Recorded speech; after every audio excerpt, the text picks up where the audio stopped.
میرے رب، مجھے ان میں شامل فرما جن کے راستے آپ تک آخر ختم ہوتے ہیں، جن کی نمازیں قضا نہیں ہوتی، جنہیں آپ کے فیصلوں پہ اپنے فیصلوں سے زیادہ بھروسہ ہوتا ہے، ان میں شامل فرما جن کا بڑھاپا تو آپ ہی کا ہے اور جوانی بھی آپ ہی کی رہتی ہے۔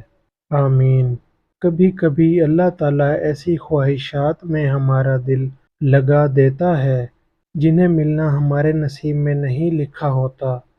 کیوں جب نصیب میں نہیں ہوتا تو دل کیوں ایسی خواہش میں لگاتا ہے؟ کیوں اس چیز کو ہم سے اتنے فاصلے پر رکھ دیتا ہے کہ جتنا اسے پانے کی دعائیں کرتے ہیں وہ اتنی ہی دور لگتی محسوس ہوتی ہیں؟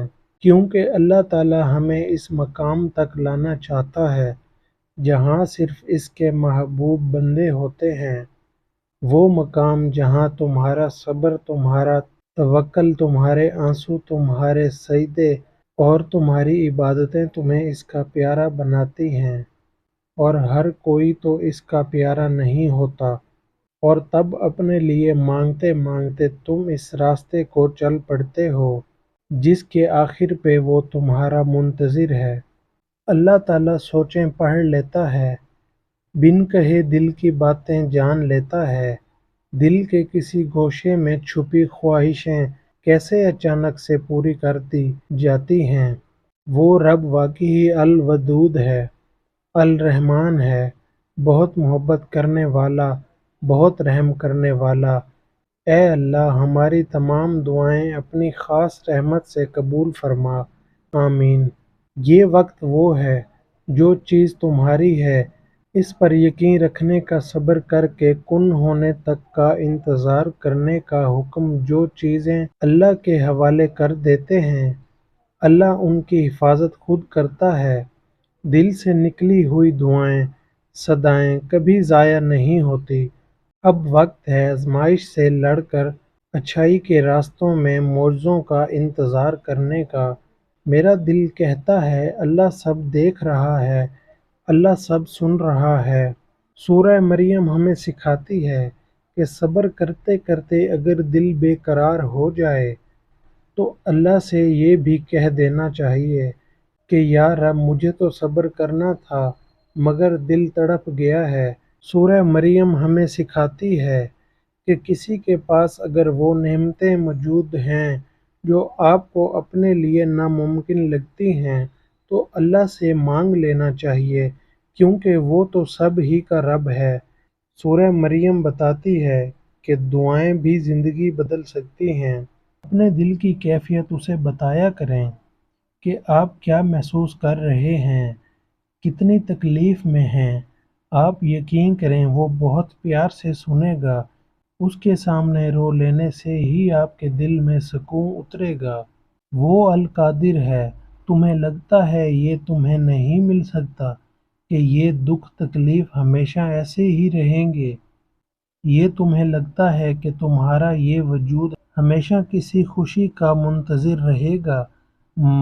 مگر حقیقت تو یہ ہے کہ یہ تو تمہیں لگتا ہے نا، بلکہ تمہارے رب کے لیے تو کچھ بھی ناممکن نہیں ہے۔ اس لیے مایوسی کے لفظ اپنی زندگی سے نکال دو۔ وہ ہر شے پر قدرت رکھنے والا ہے۔ وہ تمہارے لیے ہر ناممکن چیز کو ممکن کر دے گا، تمہاری جھولی کو خوشیوں سے بھر دے گا۔ وہ آپ کو آزما رہا ہے تاکہ آپ مضبوط بن جائیں۔ مسلسل دعا کریں، اپنی خواہش اللہ کے سپرد کر دیں اور معجزات کا انتظار کریں۔ جہاں کوئی نہیں ہوتا وہاں اللہ ہوتا ہے۔ جب سب چھوڑ جاتے ہیں تو اللہ تھام لیتا ہے۔ جہاں ساری امیدیں دم توڑ جاتی ہیں، سارے سہارے ختم ہو جاتے ہیں، وہاں ہمارا رب روشنی دیتا ہے، گرنے سے بچا لیتا ہے۔ اگر اتنے انتظار کے بعد اللہ نے آپ کو خالی ہاتھ چھوڑنا ہے تو اتنی تکلیف کیوں دیتا ہے؟